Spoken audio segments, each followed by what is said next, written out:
everyone. Welcome back to episode 107, Talk of Fame podcast with your host, Kylie Montigney. I'm so excited to have on actor, producer, activist, reality television personality, Mike Manning. Thanks so much for coming on, Mike. Thank you for having me. And so in June 2020, you and the production team of The Bay won a Daytime Emmy Award for Outstanding Digital Daytime Drama Series. Like, how did you feel about winning an Emmy for the series? It was incredible. It was so in 2020, The Bay won Best Digital Daytime Drama, and so all the producers got an Emmy, and I was one of the producers. So it was really, really, it was amazing. I didn't expect it, and it was a wonderful, wonderful feeling for us to win as a team. And then the following year, so last year in 2021, I won an Emmy for Best Supporting Actor, also for The Bay. And that was really special in a different sort of way, just because that was not a whole team. That was just me, and based on my performance in the show. And the show is a show that I'm really proud of. The character is a character I'm really proud of. So it was really nice to be recognized as an actor as well last year in 2021. And it's like you got to star in the show, right? Not just produce it.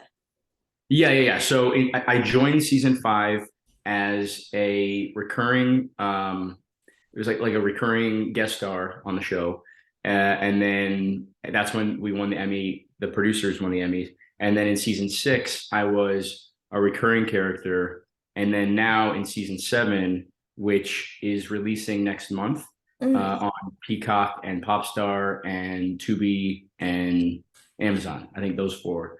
So season 7 is releasing, and in season 7, I'm a series regular. That's amazing. Like you said, like the Bay is releasing new episodes for season 7 next month. Like, what can you tell us more about what we can kind of expect from like your character in this series itself?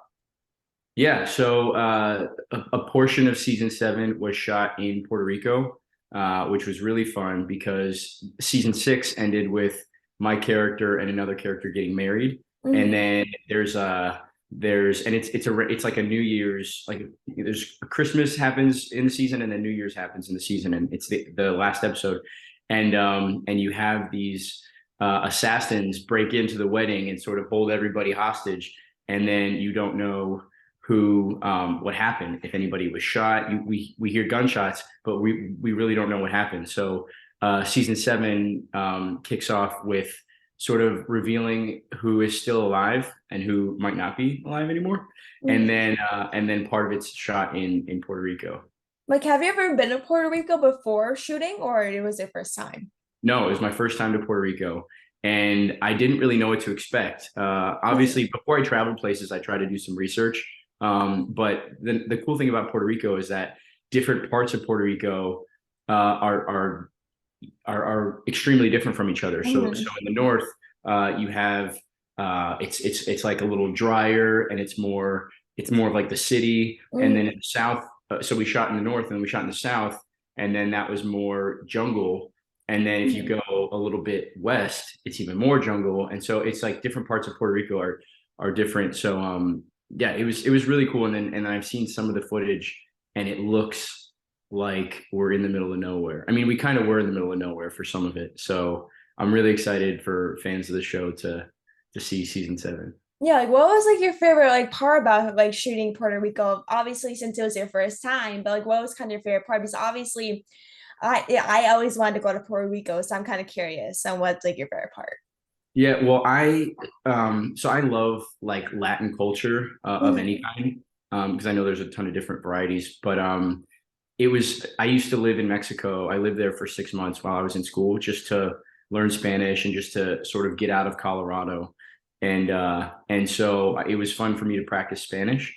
Their Spanish is different than Spanish in Mexico, and the slang is different. So it was fun to sort of try to learn local words and phrases and things. And the people were just really, really nice. The people were really excited to have us. The mayor, I think, was it like the mayor of San Juan, showed up on one of our days of shooting, just to shake our hands and just to see what it was all about. Mhm. And then I don't think this is a spoiler because I feel like we posted it on Instagram, but Draco Rosa, who is like a really famous singer-songwriter, Mhm. he was also part of the season. So having him in the show, a lot of people were trying to figure out on social media where we were filming and trying to show up on set and see where we were and stuff. So I don't know. It was cool. It was cool. And so, like, you have starred in many films and shows, such as Days of Our Lives, in which you just returned for an episode. Like, what was it like for you to kind of return to the show, which you had a role in earlier in the show? Yeah, so being in a soap opera is interesting because, especially Days of Our Lives, Mhm. because you can sort of come and go whenever the writers want you to come and go. So Yeah. I was on the show on and off for about a year, and I shot a bunch of episodes, and then I died, and then I came back for like some Halloween episodes, and then they killed me again, and then I came back for just for a couple of special episodes, and then I left, and now this time I came back for I think it's been 12 episodes Mm. so far that I'm in right now, and it's they're currently airing, so I'm currently on the show right now, and it's been fun. I mean, it's always great when you are on something long term because Mhm. you get to know the people that you're working with and you get to know your own character really well, and you can make choices that you don't necessarily get to make if it's just one or two episodes, or if it's Mhm. just a movie where it's like you have a certain number of scenes and that's it. Being on a television show long term is fun because you get to sort of explore different aspects of that character and Mhm. different aspects of your relationship with other people. And so for this most recent appearance on that show, I play Charlie Dale, and and he started out as sort of a nerd, and then Mhm. it was revealed that he was spying on some people for his mom, and that he came from like a bad family, and as the season progressed, he got worse and worse and worse. So my latest appearance on the show, I actually appear as a figment of my mother's imagination. Oh my And God. I don't know if you ever saw the show Dexter, but sort Yeah. of Dexter's father serves as this device. He shows up and he sort of has conversations with Dexter, and he's not really there. Dexter's the only one that can see him, but he serves as Dexter's almost like conscience, and Mhm. he helps him do good things. Whereas my character in Days of Our Lives, I serve as like the little devil on the shoulder of my mother, and I sort of talk her into doing bad things. Oh my God. Like, did you like see the show before you appeared, or it was like you just kind of did it as research and just appeared on the show? So before I audition for any show, I try to at least become familiar with the characters, and I watch one or two episodes just to because every show is different. Every show has a different Mhm. tone, a different writing styles, different shooting styles. So I always try to watch, become familiar with the show. So I did that obviously before I auditioned. It's interesting. So I actually booked the role. I signed my contract March of 2020, like March 10th, and then March 13th or 14th was when everything shut down because of Yeah. COVID. So I basically spent all summer not really knowing if I was going to be on the show, if I had a job, if my character was going to stay the same. I had all these things I didn't know, and Mhm. they ended up keeping me, but during that time I had extra time to sort of watch the show and become familiar and learn about the world and Salem and some of the characters and Mhm. Like, did you guys like film in Salem, Massachusetts, or? Oh no, sorry. So we filmed actually in Burbank, California, Wow. but the town in Days of Our Lives is called Salem. Oh, gotcha.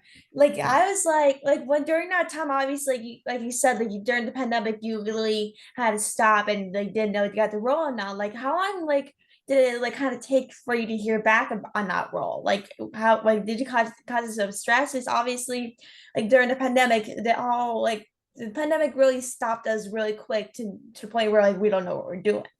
Yeah, I just tried to stay calm and stay distracted. And I know that the pandemic was hard for a lot of people. I Mhm. know that a lot, Hollywood was essentially shut down and Yeah. nobody was shooting television. So I was trying to be patient, but obviously as the months go by, I get more and more nervous. And so if I signed my contract in March, it was April, May, June, July that I didn't hear anything. And then in August, they called me and they're like, "All right, Mike, we are going to resume filming September 1st. You are in the first episode back. Let's go." And so I had to, which was also nerve wracking because I hadn't acted in 5 months on Mhm. any set, and then I have to jump right in and start on day one. Uh, so it was a little hectic, but we got through it. Yeah, I was like, I couldn't imagine like what you had to go through since like it's like obviously day one, and obviously we've been stuck in our houses for who knows how long. Like it's been almost like 3 years since we've been kind of dealing with COVID-19. Like, what was kind Mhm. of like the hardest part for you going through that time? Because obviously, for me personally, I'm like, oh my God, I just want to get out of the house and do something, live a normal life like everyone else.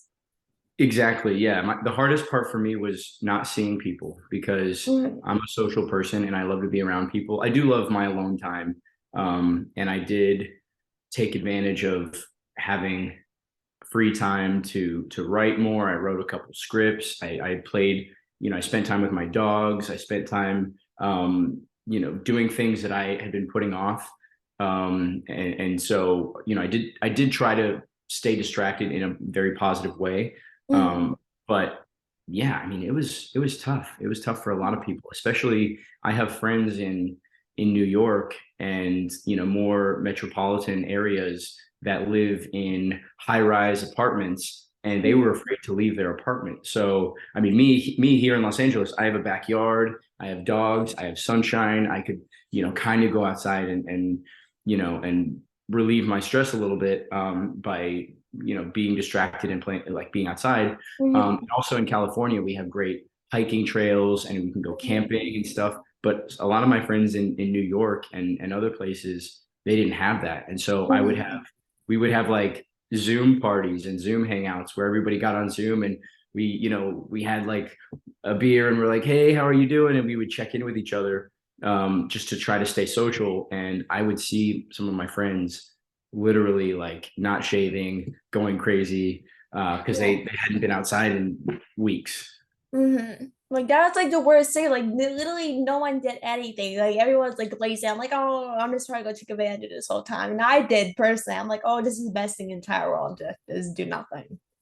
Yeah, yeah. Well, it was also I would imagine it was tough for kids in like middle school and high school because Hmm. um, those are some of the most important years in terms of being social and having friends and, Hmm.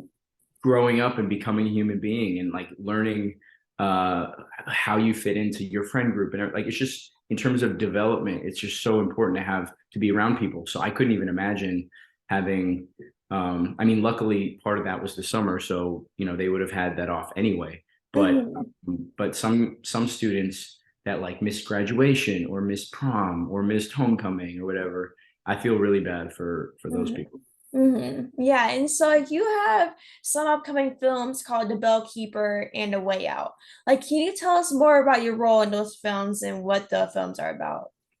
Yeah, yeah, yeah. So the first film is The Bellkeeper, obviously, and that one was really fun. It has Randy Couture. It was directed by my friend Colton Tran, and that's kind of a fun story because Colton and I worked together on Cloud Nine on Yeah. on Disney Channel like 8 years ago or 9 years ago, however long that was. And so yeah, so working with Colton, but this time not as an actor, he was, my directing me. That was really fun. Randy Couture could not have been nicer. I had a couple fight scenes with Randy, and I remember during rehearsal on one of the days we had this like fake axe, and we're just rehearsing, and he breaks the axe, and we had three axes, and he broke all three of them, and I'm like thinking, I was like, oh my gosh, like, please don't break me. Like I'm doing my own stunts with Randy, and I'm like, please, like, I was scared. But once we got into the groove and we sort of were doing like the fight sequences, he could not have been nicer. He could not have been more safe and careful. And clearly he didn't kill me. So I'm grateful for that. Yeah, I was gonna And that's ask really you fun. if he eventually killed you or not with the axe. I was kind of Oh yeah, curious. no, no. Well, yeah, I didn't want him to break me like he broke our three prop axes. And I actually told him before we started, I said, Randy, please don't make me axe number four. And, he laughed and I tried to break the mood because I was terrified. So that one comes out next year. And I'm really excited about that one. It's like a thriller horror film. And then, and then The Way Out is another film that comes out in February. So 3 months from now, and that one's pretty special because I play a boxer in the movie, Mhm. and so I trained for 3 months leading up to the movie. I took boxing classes several times a week just so that the boxing would be more authentic. I gained um, like 13 pounds for the role, 14 pounds for the role, just by eating a lot and working out a lot, just because I thought that the character, would be a bit more muscular than I am. And we actually premiered at the Burbank Film Festival 2 months ago, and we won two awards at the Burbank Film Festival. So really, really excited for the film, really excited for people to see it, and really excited for them to see me in a role that they necessarily haven't seen me in before, Mhm. just because I play like a really violent, aggressive person. Mhm.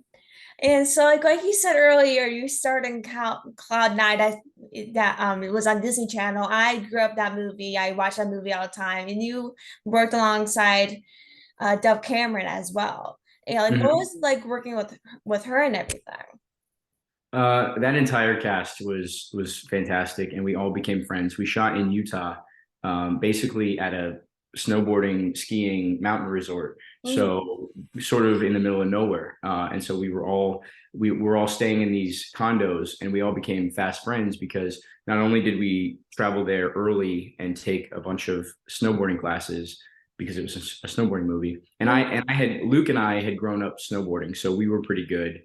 Kiersey. So it was Luke Benward, Kiersey Clemens, Dove Cameron, and myself were the four leads. Mhm. And Dove, I think Dove and Kiersey could board a little bit, but they definitely needed to practice. And then Luke and I were pretty comfortable on boards because we had been doing it for. I've been snowboarding since I was little. I grew up in Colorado, so Mhm. I've been snowboarding since I was 12, 13 years old.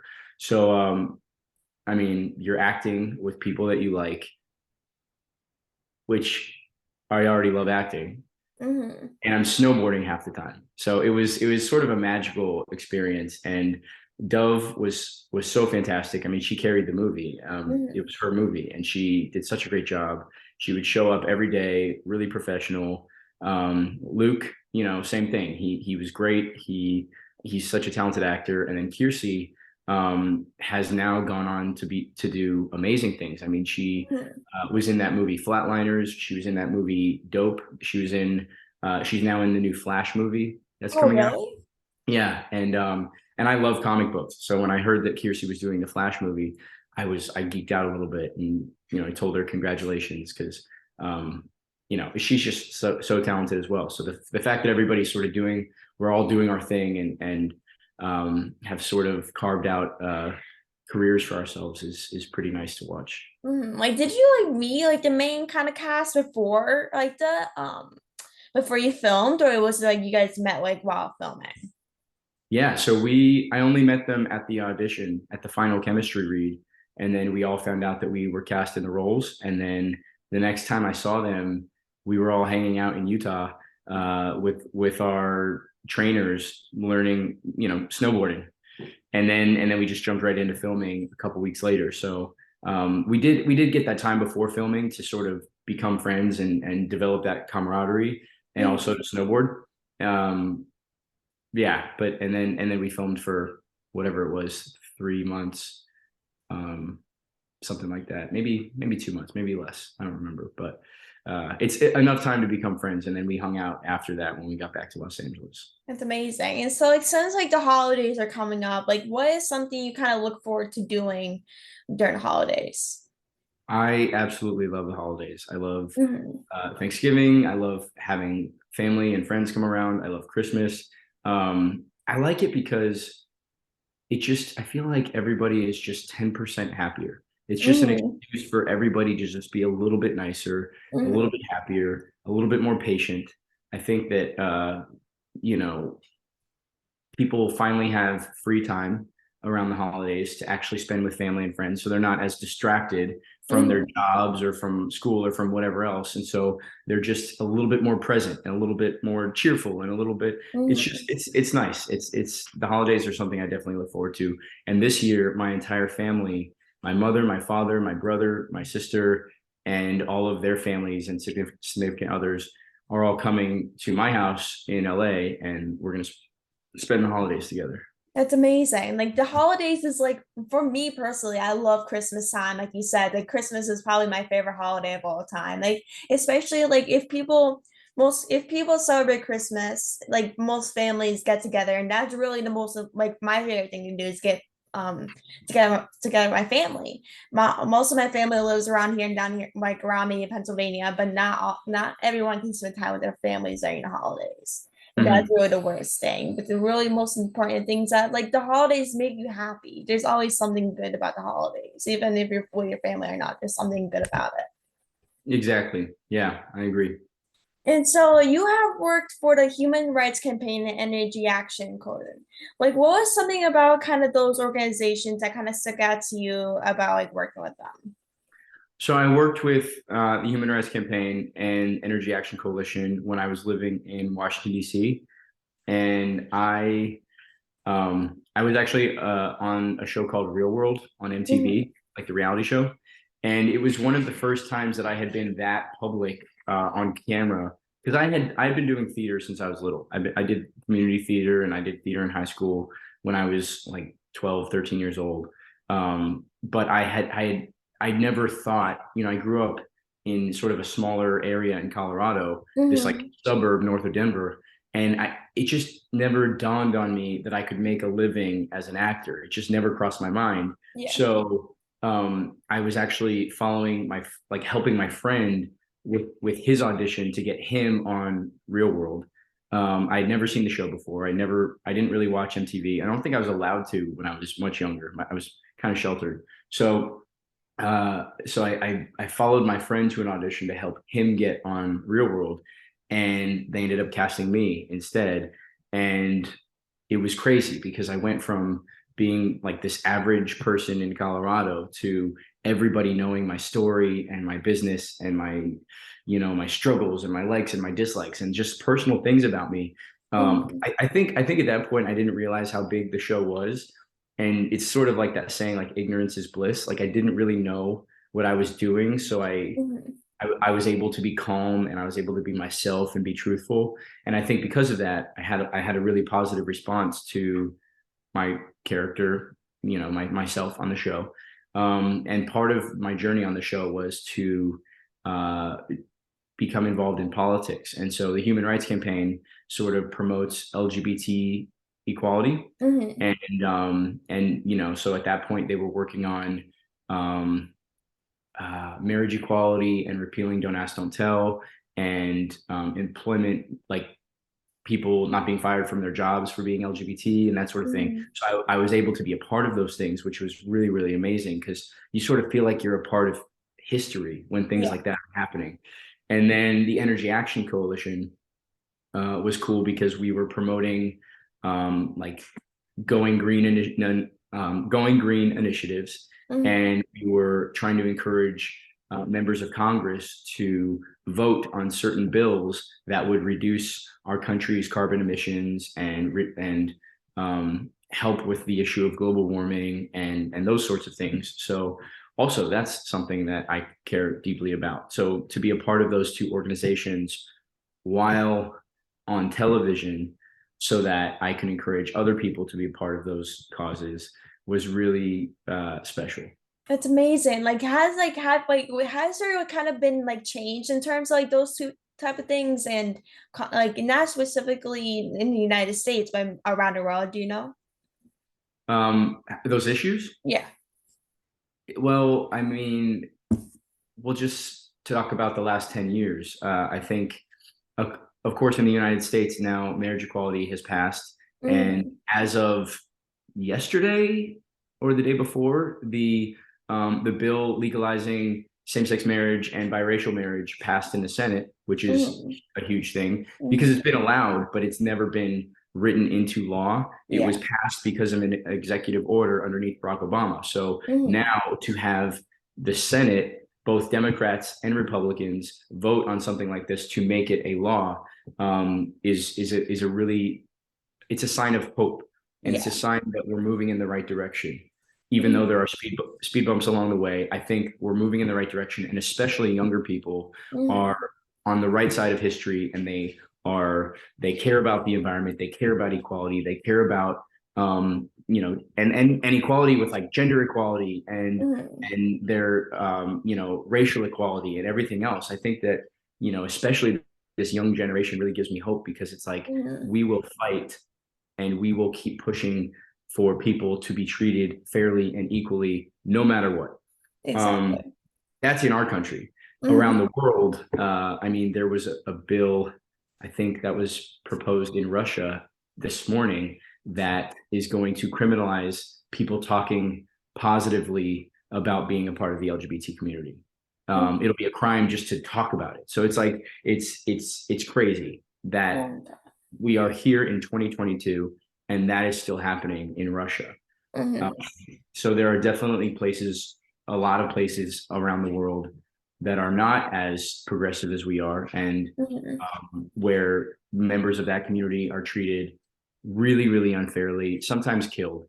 So it's definitely something that we all need to keep, pushing and talking about. Yeah, it's absolutely crazy to kind of think like that's kind of what's happening in Russia. And like, especially since like Russia is one of the most powerful countries, maybe the most powerful. You may never know. It's like one of the most powerful. And to think like Russia is kind of like dealing with that and making it kind of something like that, like is absolutely insane to me. Yeah, no, it's insane, and it's crazy to think about how you could be the exact same person, and depending on where you're born, you're treated completely differently. Hmm. It's really, really sad, and I think it's a good thing that we're all talking about it, and we all Hmm. need to just keep holding these countries and these areas accountable, so that hopefully these people are afforded the same freedoms that we all, have fought for. Yeah, and so like you just recently started a feature role in Slotface, which came out earlier this year. Like, what was the process like filming and working with the cast? Slapface was one of the movies that I'm the most proud of so far in my career because I found the script through a friend. I worked with the writer, who's also the director, to bring the script to a place that we were really both excited about, and then I helped fundraise for the film. I helped cast the film. I helped shoot the film, and I worked with the other producers and the writer director, Jeremiah Kipp, who's phenomenal, during the editing process and during, when we were pitching it to film festivals, and then when we sold the film, and then when it was released. Like from start to finish, this film was my baby. And the Mhm. fact that it's done so well, we premiered at Cinequest, we won the festival, the audience award at the festival. We premiered on Shudder. It was a Shudder original. It did really well on Shudder. Shudder's like the Netflix for horror films. Mhm. So and then it's doing really well. It's released around the world on some different markets. And then sorry, my dog's making noise. And then the fact that the film has been received the way it is. I play the older brother of August Maturo, and you might know August Maturo from Girl Mhm. Meets World. He's a fantastic actor. Mhm. So he was in the film with me. The D'Ambrosio films were in the D'Ambrosio twins were in the film. The Mirabelle Lee was in the film. Libe Barrere was in the film. Dan Hedaya, who plays the dad in Clueless, and he's been in a million other things. He was Mhm. in the film, so it's just like this really cool cast. And now the film has a 91% on Rotten Tomatoes, and people really seem to like it. So we're hopefully in the next year or two gonna shoot a sequel. Oh, So that's amazing. so we might be talking about, yeah, we might be talking about Slapface 2 at some point. That's amazing. I can't. I hopefully they do it. Fingers crossed for that. Yeah. And so, like, what is some advice for people that are just starting out as an actor? The advice that I would give to people starting out as an actor um, would be to just stick with it. And I know that it's cliche, and I know they probably heard that from other people, but that's the truth. The reason that everybody says that is because it's the truth. I have seen really, really talented people give up before they should have, and Mhm. I have seen equally talented people stick with it and have their moment, and now they're doing amazing things. I think that when we're younger, we try to fit in and we try to sort of go with the flow. And as we get older, we realize that especially as an actor and in a creative industry, what makes you unique and what makes you different or strange or weird or quirky or whatever adjective you want to use, that is what makes you special, and Mhm. that is what will set you apart in this industry. So I would say the two things is stick with it, don't give up, and embrace your weirdness, Mhm. because that is what sets you apart, and that's what makes you who you are. Exactly. And so I just want to thank you so much for coming on the podcast. It was so great speaking with you. Keep up with the good work. And I really like what you're doing. Just keep up with the good work and we'll talk soon. Thank you so much. All right, thank you, Kylie. Have a good one. You too.